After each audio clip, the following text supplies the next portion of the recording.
तो इस प्रश्न में आपसे पूछ रहे हैं, अभी हाल ही में सुशासन नियमन को मंजूरी देने वाला देश का पहला राज्य कौन सा बन गया है? तो आंसर होगा महाराष्ट्र।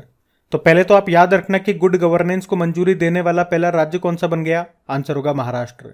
तो अभी महाराष्ट्र के जो मुख्यमंत्री हैं एकनाथ शिंदे, इन्होंने राज्य प्रशासन को और अधिक जवाबदेह बनाने के उद्देश्य से और लोगों को सही समय पर सरकारी सेवाओं का लाभ मिल सके, उनमें ट्रांसपेरेंसी आए, पारदर्शिता आए, राज्य में सुशासन स्थापित हो, इसी उद्देश्य से गुड गवर्नेंस रेगुलेशन को अभी हाल ही में राज्य में मंजूरी दे दी है।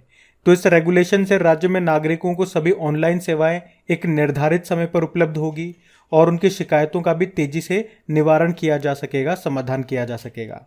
तो क्या याद रखना है? गुड गवर्नेंस को महाराष्ट्र राज्य ने लागू किया है और ऐसा करने वाला ये देश का पहला राज्य बन गया है।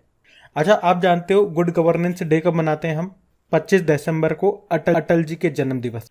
चलिए फिर बताइए, अभी हाल ही में भारत के सबसे बड़े स्काई वॉक पुल का उद्घाटन ये किस राज्य में किया गया? तो आंसर होगा तमिलनाडु में। तो अभी तमिलनाडु में भारत के सबसे बड़े स्काई वॉक पुल का उद्घाटन किया गया, जिसकी लंबाई 570 मीटर है, चौड़ाई 4.2 मीटर है। और तमिलनाडु के मुख्यमंत्री एम.के. स्टालिन ने इसका उद्घाटन किया।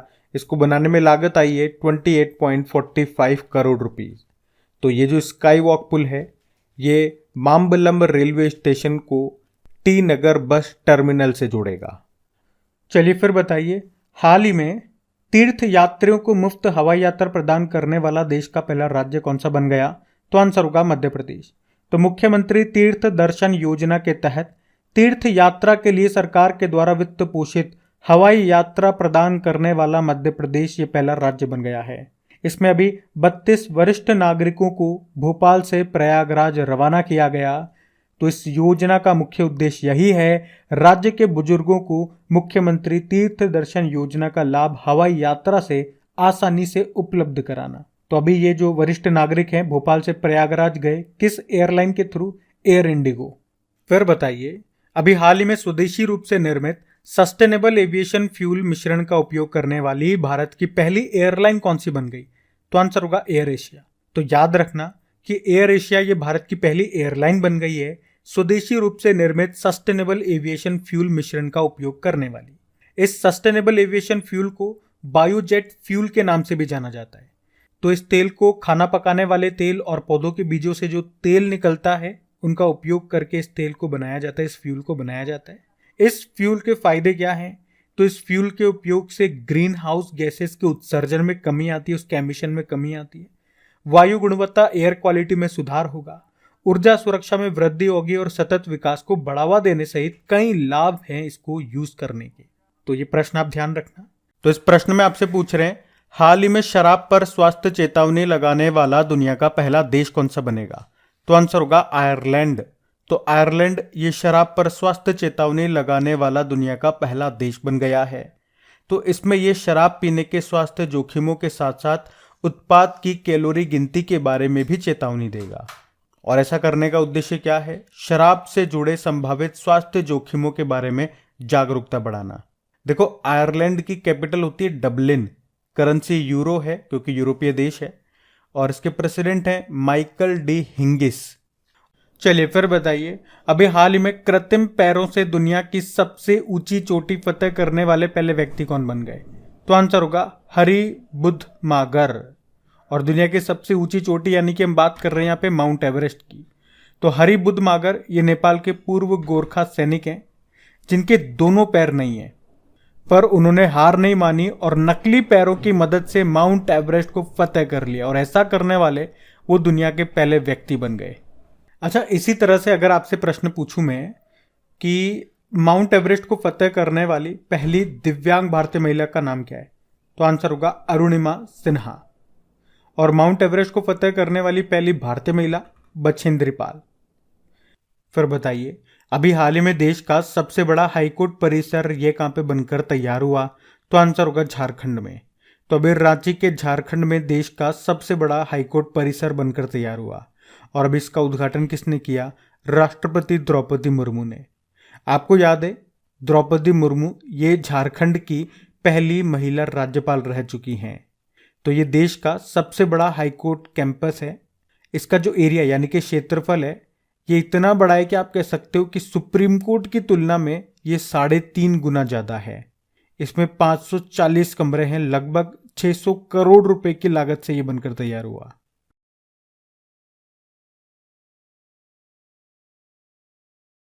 फिर बताइए, अभी हाल ही में राष्ट्रीय लुप्त प्राय प्रजाति दिवस ये कब मनाया गया? तो आंसर होगा 19 मई को। तो हर साल मई के तीसरे शुक्रवार को यह राष्ट्रीय लुप्त प्राय प्रजाति दिवस के रूप में मनाया जाता है और इस साल हम इसे 19 मई को मना रहे हैं, तो यह आप ध्यान रखना। तो वन्य जीव संरक्षण के महत्व के बारे में जागरूकता बढ़ाने के लिए इस दिन को मनाया जाता है और इसकी थीम क्या है? लुप्त प्राय प्रजाति अधिनियम की 50वीं वर्षगांठ मनाना। ये थीम क्यों है? क्योंकि इस वर्ष अमेरिका के लुप्त प्राय प्रजाति अधिनियम की 50वीं वर्षगांठ है, इसीलिए। फिर बताइए, अभी हाल ही में राष्ट्रीय आतंकवाद विरोधी दिवस कब मनाया? तो आंसर होगा 21 मई को। हर साल 21 मई को हम ये एंटी टेररिज्म डे के रूप में मनाते हैं और ये दिन पूर्व प्रधानमंत्री राजीव गांधी की मृत्यु की याद में मनाया जाता है, जिनकी इसी दिन 1991 में हत्या कर दी गई थी। तो ये दिन आतंकवाद के खतरों के बारे में जागरूकता फैलाने और आतंकवाद का मुकाबला करने के लिए भारत की प्रतिबद्धता की पुष्टि करने के लिए मनाया जाता है। वैसे राजीव गांधी जी की समाधि का नाम क्या है? वीर भूमि है। चलिए फिर बताइए, हाल ही में अंतर्राष्ट्रीय जैव विविधता दिवस कब मनाया गया? 22 मई को। तो हर साल 22 मई को पृथ्वी के विविध पारिस्थितिकी तंत्रों की समझ बढ़ाने और संरक्षण को प्रोत्साहित करने के लिए यह दिन मनाया जाता है और इस बार इसकी थीम क्या है? From agreement to action, build back biodiversity. अच्छा, बायोडाइवर्सिटी के बारे में और हम जानेंगे, उससे पहले आपको याद आ रहा है 3 लगातार डे हमने कई बार याद करे हैं। 22 मार्च, 22 अप्रैल और 22 मई। 22 मार्च को होता है वर्ल्ड वाटर डे, फिर 22 अप्रैल को होता है वर्ल्ड अर्थ डे और ये 22 मई बायोडाइवर्सिटी डे। इनको ऐसे याद रखना। फिर बताइए, हाल ही में विश्व कछुआ दिवस कब मनाया गया? तो आंसर होगा 23 मई को। तो हर साल 23 मई को वर्ल्ड टॉर्टोइज डे या वर्ल्ड टर्टल डे के रूप में मनाया जाता है और इस बार इसकी थीम क्या है? I love turtle. पहली बार इसे सन 2000 में मनाया गया था, तो इस बार ये इसका 24वां संस्करण है। आप जानते हो कछुआ संरक्षण में किस भारतीय ने ग्लोबल अवार्ड जीता था? शैलेंद्र सिंह ने। फिर बताइए, अभी हाल ही में विश्व थायराइड जागरूकता दिवस कब मनाया गया? तो आंसर होगा 25 मई को। तो हर साल 25 मई को वर्ल्ड थायराइड अवेयरनेस डे के रूप में मनाया जाता है। इस दिन को मनाने का उद्देश्य है थायराइड से संबंधित विकारों के बारे में जागरूकता फैलाना। कब से इसको मना रहे हैं? सन 2008 से। थायराइड ये एक ग्रंथि है, ग्लैंड है, गले में होती है, ये एक छोटी सी होती है, एच आकार की बोल दो या तितली के आकार की होती है ये। और कौन सा हार्मोन रिलीज करती है ये? Thyroxine hormone. और एक और प्रश्न बनता है यहाँ से कि मनुष्य की सबसे बड़ी अंतःस्रावी ग्रंथि कौन सी है? यानी कि एंडोक्राइन ग्लैंड तो थायराइड ही है। वैसे अगर नॉर्मल आपसे प्रश्न पूछा जाए कि सबसे बड़ी, हमारे शरीर की सबसे बड़ी ग्रंथि, तो फिर आंसर आपका हो जाएगा लीवर। अच्छा ये बताओ, आयोडीन की कमी से कौन सा रोग होता है? गलगंड, या जिसे आप घेंगा बोलते हैं या अंग्रेजी में गोइटर बोलते हैं।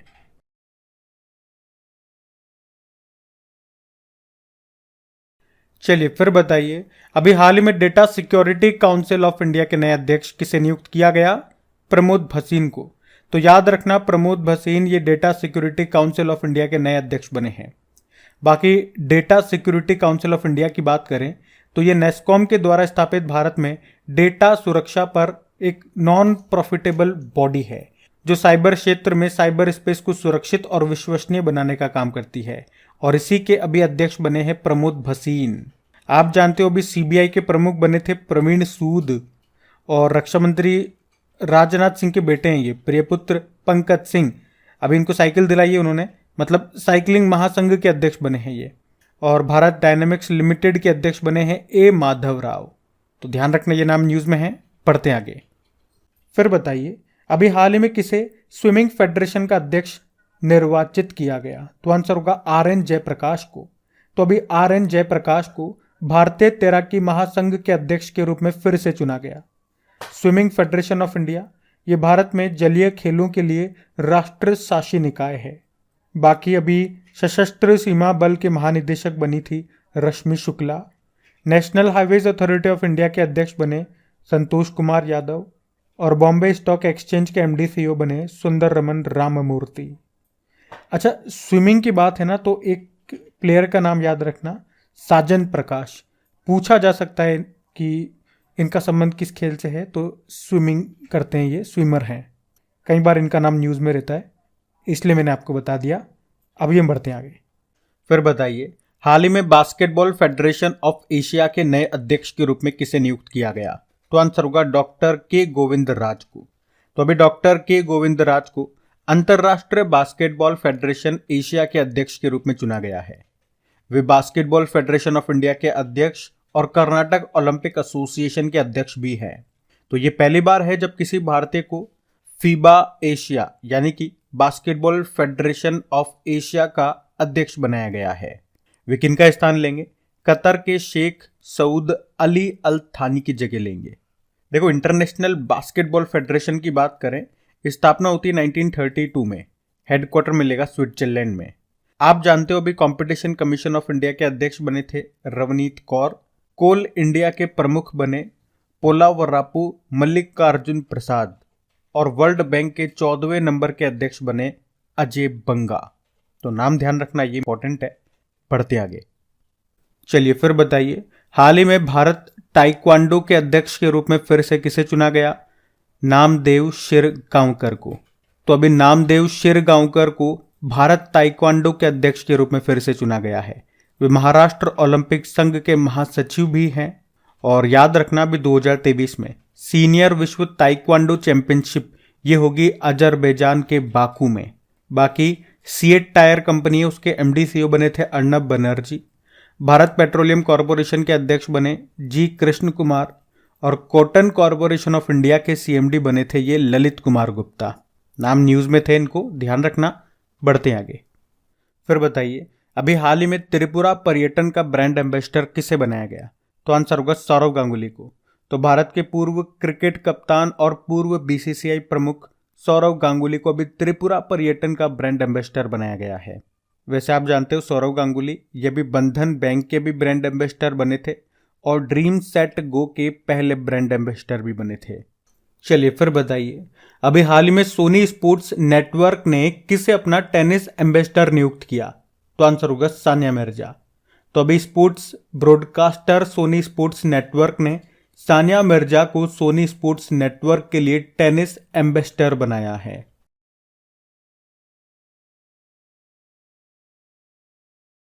चलिए फिर बताइए, अभी हाल ही में पेन शताब्दी साहस पुरस्कार से किसे सम्मानित किया गया? तो आंसर होगा सलमान रुश्दी। सलमान रुश्दी आप जानते हो काफी फेमस लेखक है और अभी कुछ समय पहले इन पर एक जानलेवा हमला भी हुआ था। एक्चुअली में इनके साहित्य से कुछ लोग संतुष्ट नहीं थे, तो इसी कारण से इन पे एक हमला हुआ था। तो इसे एक आतंकवादी गतिविधि माना जा सकता है। तो इनके प्रयास जो अभिव्यक्ति के लिए इन्होंने किए हैं, साहित्य के लिए इन्होंने किए हैं, तो इसके लिए the PEN century courage award से इनको भी सम्मानित किया गया।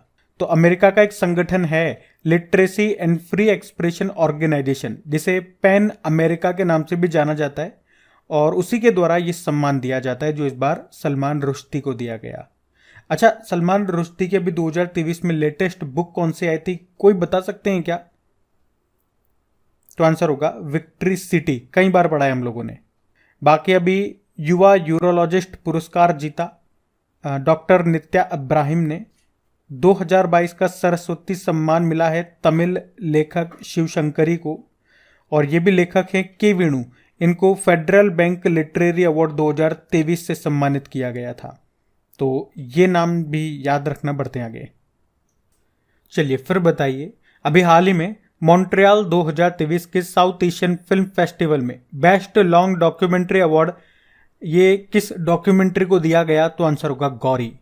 तो ये डॉक्यूमेंट्री भारत की पत्रकार और एक्टिविस्ट गौरी लंकेश पर आधारित है, जिसे अभी हाल ही में मॉन्ट्रियल 2023 के साउथ एशियन फिल्म फेस्टिवल में बेस्ट लॉन्ग डॉक्यूमेंट्री अवार्ड से सम्मानित किया गया। और डॉक्यूमेंट्री की बात आती है तो आपको ज़रूर याद आना चाहिए द एलिफेंट विस्पर का नाम, क्योंकि अभी जो 2023 में 95th नंबर के ऑस्कर अवार्ड्स हुए थे उसमें बेस्ट डॉक्यूमेंट्री शॉर्ट फिल्म का पुरस्कार जीता था इसने। ये भारत की डॉक्यूमेंट्री है द एलिफेंट विस्पर्स। और ऑस्कर में ही बेस्ट ओरिजिनल सॉन्ग का अवार्ड एस एस राजामौली की RRR के गाने नाट्टू नाट्टू को दिया गया, जिसके म्यूजिक डायरेक्टर एम कीरावनी हैं, जिनको अभी पद्मश्री मिला था।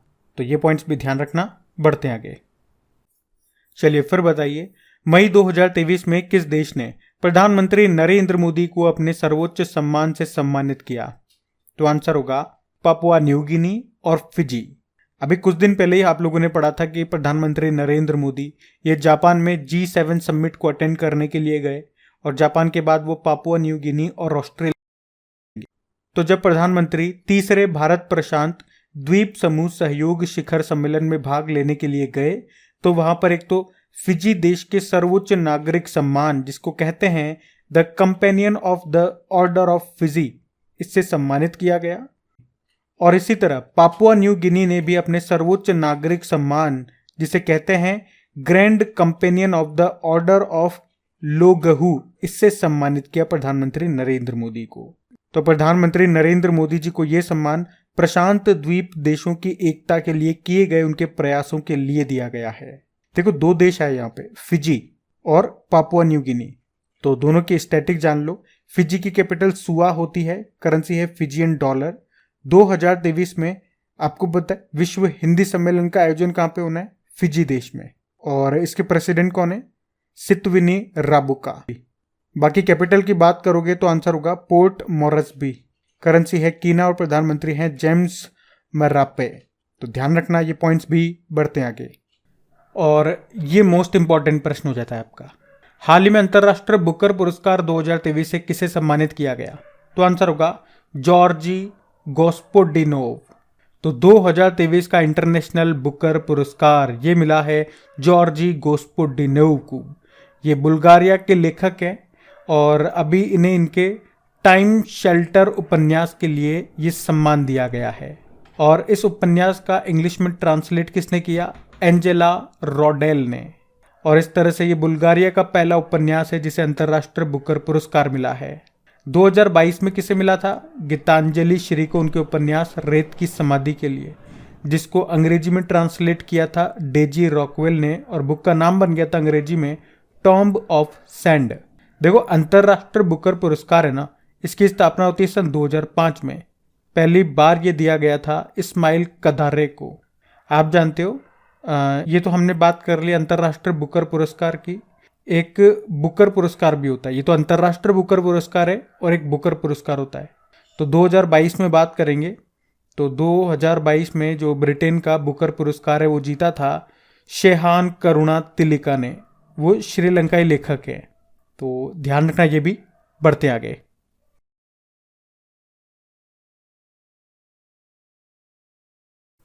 चलिए फिर बताइए, पारंपरिक खेल गतका का संबंध किस राज्य से है? तो आंसर होगा पंजाब। गतका ये पंजाब का मार्शल आर्ट है। और अभी ये न्यूज में क्यों पढ़ रहे हैं हम इसको? क्योंकि भारतीय ओलंपिक संघ ने गतका को 2023 में होने वाले 37th नेशनल गेम्स राष्ट्रीय खेल इसमें शामिल करने को मंजूरी दे दी है।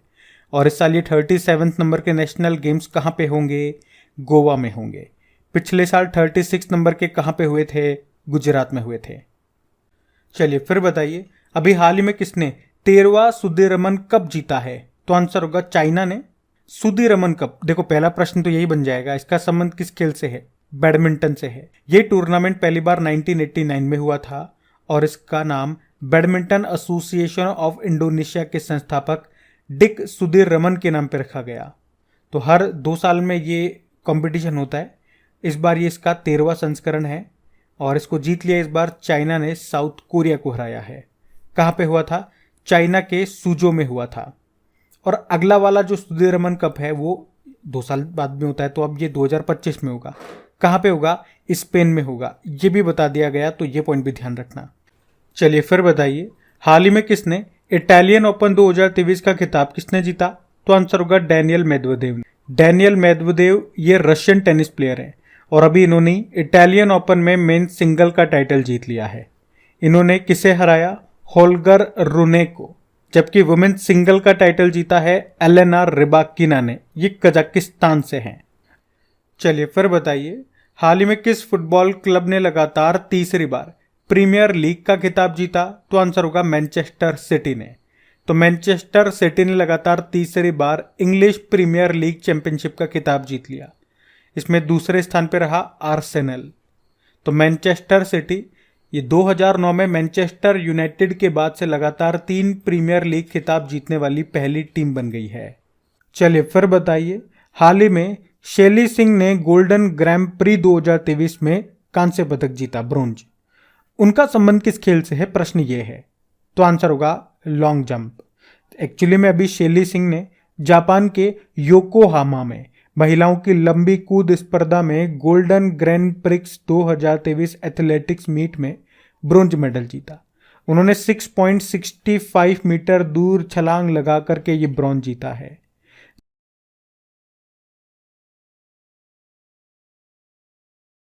फिर अगला प्रश्न है, अभी हाल ही में सुगम ग्रामीण परिवहन के लिए मुख्यमंत्री ग्राम गाड़ी योजना ये किस राज्य में शुरू की गई? तो आंसर होगा झारखंड। तो अभी झारखंड सरकार ने ये मुख्यमंत्री ग्राम गाड़ी योजना को शुरू किया है, जिसका उद्देश्य क्या है? तो जो गांव है उन्हें ब्लॉक से या डिस्ट्रिक्ट हेडक्वार्टर से जोड़ना है, इसका मुख्य उद्देश्य है। पर याद रखना, उनके बीच की दूरी 25 किलोमीटर या उससे ज्यादा होनी चाहिए, तभी ये योजना वहां पे शुरू होगी। चलिए फिर बताइए, अभी YSR मत्स्य कारा भरोसा योजना के तहत कितने का मुआवजा दिया जाएगा? तो आंसर होगा 10 लाख रुपए। अब ध्यान से देखो, मैंने प्रश्न ये नहीं पूछा कि इस योजना को किसने शुरू किया, क्योंकि देखो YSR नाम से आप सभी बता दोगे कि इस योजना का संबंध आंध्र प्रदेश से है। YS जगन मोहन रेड्डी वहां के जो मुख्यमंत्री हैं, या यूं कहूं कि हमारे देश के सबसे अमीर मुख्यमंत्री। तो अभी आंध्र प्रदेश सरकार ने इस योजना को शुरू किया है। इस योजना का उद्देश्य क्या है कि राज्य के जितने भी मछुआरे हैं, अगर मछली पकड़ने के दौरान उनकी आकस्मिक मृत्यु हो जाती है या वो परमानेंट अपंग हो जाते हैं, तो इस स्थिति में सरकार पीड़ित परिवारों को 10 लाख रुपए का मुआवजा देगी। फिर बताइए, अभी हाल ही में किस राज्य सरकार ने शासन अपल्यादारी पहल शुरू की है? तो आंसर होगा महाराष्ट्र। तो अभी महाराष्ट्र के जो मुख्यमंत्री हैं एकनाथ शिंदे, इन्होंने शासन अपल्यादारी नाम से एक पहल शुरू की है महाराष्ट्र के सतारा जिले में। और इस पहल का उद्देश्य क्या है कि नागरिकों को एक ही स्थान पर सरकारी योजनाओं और दस्तावेजों तक आसान पहुंच प्रदान की जा सके। फिर आपसे पूछ रहे हैं, अभी हाल ही में किस राज्य सरकार ने महिला कार्य स्थलों को सुरक्षित बनाने के लिए साहस नाम से एक पहल शुरू की है? तो आंसर होगा तेलंगाना। तो अभी तेलंगाना सरकार ने महिलाओं के लिए कार्यस्थल को सुरक्षित बनाने के उद्देश्य से ये साहस नाम से एक पहल शुरू की है। तो महिला जहां पे कार्य कर रही है, जॉब कर रही है, अगर वहां उनके साथ कोई गलत व्यवहार होता है, छेड़खानी या यौन उत्पीड़न होता है, तो इस साहस पहल के तहत उन्हें व्हाट्सएप नंबर या माइक्रोसाइट जैसी ऑनलाइन सुविधाएं दी जाएंगी, जहां वो इसके बारे में बता सकती है। इसके बाद उन्हें तुरंत मदद मिल सकेगी। ये है साहस पहल।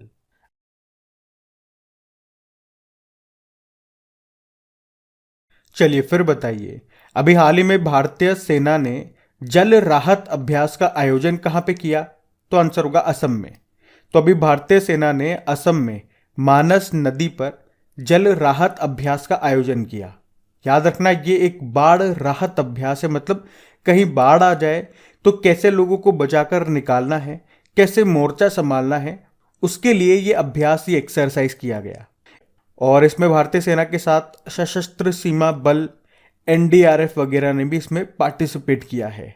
तो ध्यान रखना, जल राहत अभ्यास कहाँ पे हुआ? असम में मानस नदी पर। और यहाँ पे एक पुल है, हग्रामा पुल, उसी पर यह हुआ।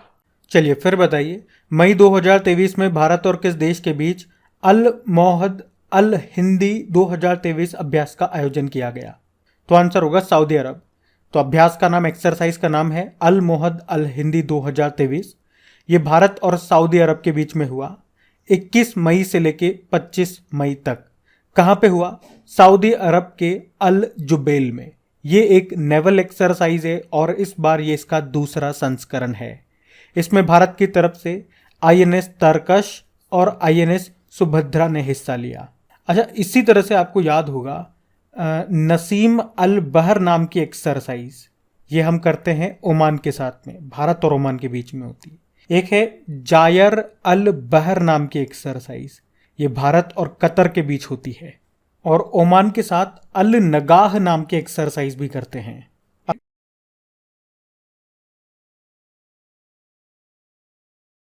तो इस प्रश्न में आपसे पूछ रहे हैं कि वर्ष 2024 में कौन सा देश क्वाड शिखर सम्मेलन की मेजबानी करेगा। तो आंसर होगा भारत। तो याद रखना 2024 में भारत क्वाड समिट की मेजबानी करेगा। चलिए फिर बताइए, हाल ही में अंतर्राष्ट्रीय मानक संगठन के 44वें कोपोल्को सम्मेलन 2023 का मेजबान देश कौन सा है। तो आंसर होगा भारत। इसको अंग्रेजी में बोलेंगे ISO, इंटरनेशनल स्टैंडर्ड ऑर्गेनाइजेशन, अंतर्राष्ट्रीय मानक संगठन। और इसके अंदर एक समिति है जो उपभोक्ता अधिकार के लिए काम करती है, उसे बोलते हैं उपभोक्ता नीति पर समिति, यानी कि इंग्लिश में बोलोगे तो कंज्यूमर पॉलिसी कमिटी, या शॉर्ट में बोलो कोपोल्को। तो अभी इसके 44वें सम्मेलन का आयोजन किया गया और इसकी मेजबानी की भारत ने। भारत में कहाँ पे हुआ? ये नई दिल्ली में हुआ अभी 23 से लेकर 26 मई तक। वैसे हमारे वाणिज्य व उद्योग मंत्री कौन है?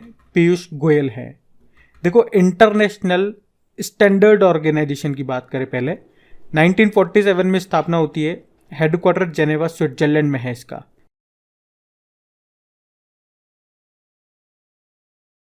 तो इस प्रश्न में आपसे क्या पूछ रहे हैं?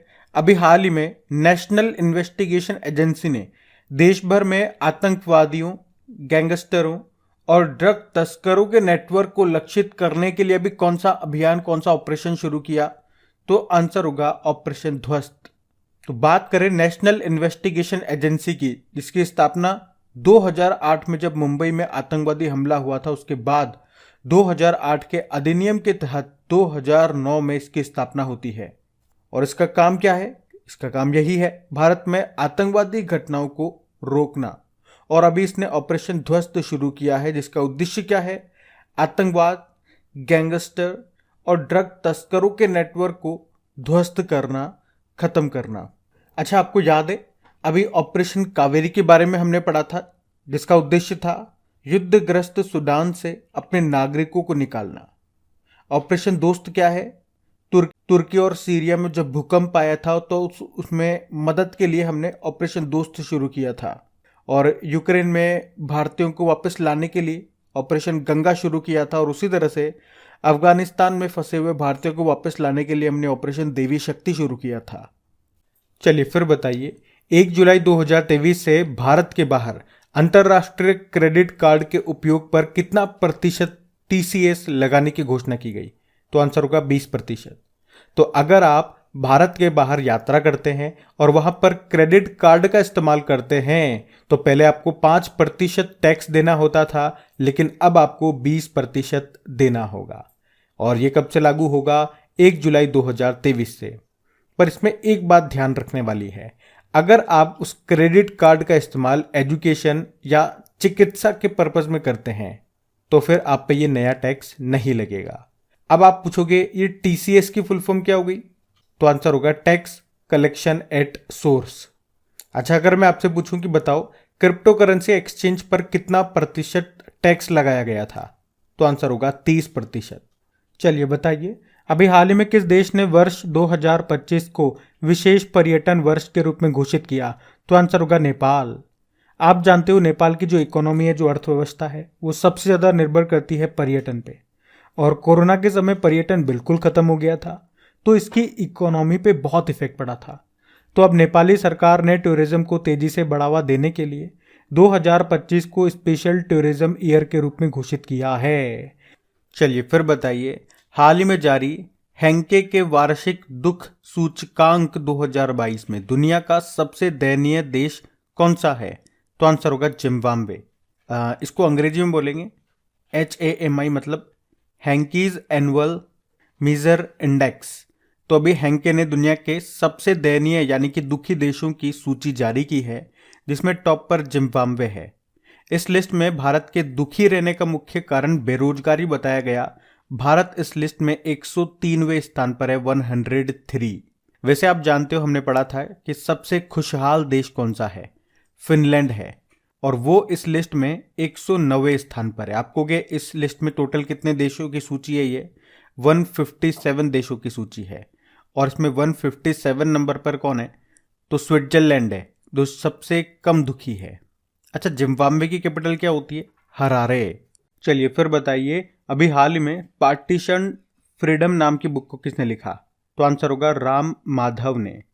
और असम के जो राज्यपाल है गुलाब चंद कटारिया, इन्होंने इस बुक को लॉन्च किया है जिसे लिखा है राम माधव ने। बुक का नाम है पार्टीशन फ्रीडम। तो इस बुक में बंगाल विभाजन 1905 और भारत के विभाजन 1947 के बारे में बताया गया है। बाकी अमिताभ कांत ये नीति आयोग के पूर्व सीईओ हैं। वैसे भी नीति आयोग के सीईओ कौन है? BVR सुब्रमण्यम। अमिताभ कांत तो अभी G20 के शेरपा बने हुए हैं। अभी इन्होंने एक बुक लिखी है, क्या नाम है? Made in India 75 years of business and enterprise.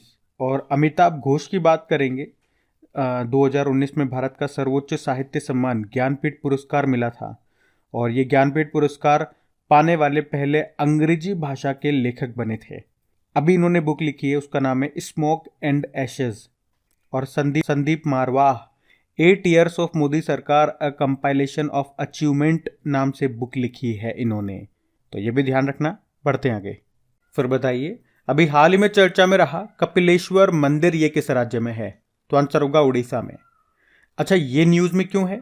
तो अभी उड़ीसा के भुवनेश्वर में स्थित इस मंदिर को अभी हाल ही में आर्कियोलॉजिकल सर्वे ऑफ इंडिया, भारतीय पुरातत्व सर्वेक्षण ने संरक्षित स्मारकों की सूची में शामिल किया है। देखो, अगर किसी भी मंदिर या किसी स्थान को आर्कियोलॉजिकल सर्वे ऑफ इंडिया के संरक्षित स्मारकों की सूची में शामिल किया जाता है ना, तो इसका मतलब ये हो गया कि उसके रख रखाव या उसके संरक्षित करने की सारी जिम्मेदारी आर्कियोलॉजिकल सर्वे ऑफ इंडिया की ही होगी। इसकी बात कर ले आर्कियोलॉजिकल सर्वे ऑफ इंडिया की, तो स्थापना होती है 1861 में। नई दिल्ली में इसका मुख्यालय है। और सबसे इंपॉर्टेंट पॉइंट रहेगा, इसके संस्थापक कौन थे? Alexander Cunningham. और वर्तमान में डायरेक्टर जनरल कौन है? वी विद्यावती हैं। तो इस प्रश्न में आपसे पूछ रहे हैं अभी हाल ही में पूरी तरह से ई शासित राज्य कौन सा बन गया है? तो आंसर होगा केरल। तो केरल देश का पहला राज्य बन गया है जो अपनी सार्वजनिक सेवाओं को पूरी तरह से ई गवर्नेंस प्लेटफॉर्म पर चलाएगा। यहाँ इंटरनेट सेवा को नागरिक का मौलिक अधिकार माना जाएगा। मतलब अब राज्य में सभी सरकारी सेवाएं ऑनलाइन आ चुकी हैं। अब आपको सरकारी कार्यालय के चक्कर लगाने की जरूरत नहीं।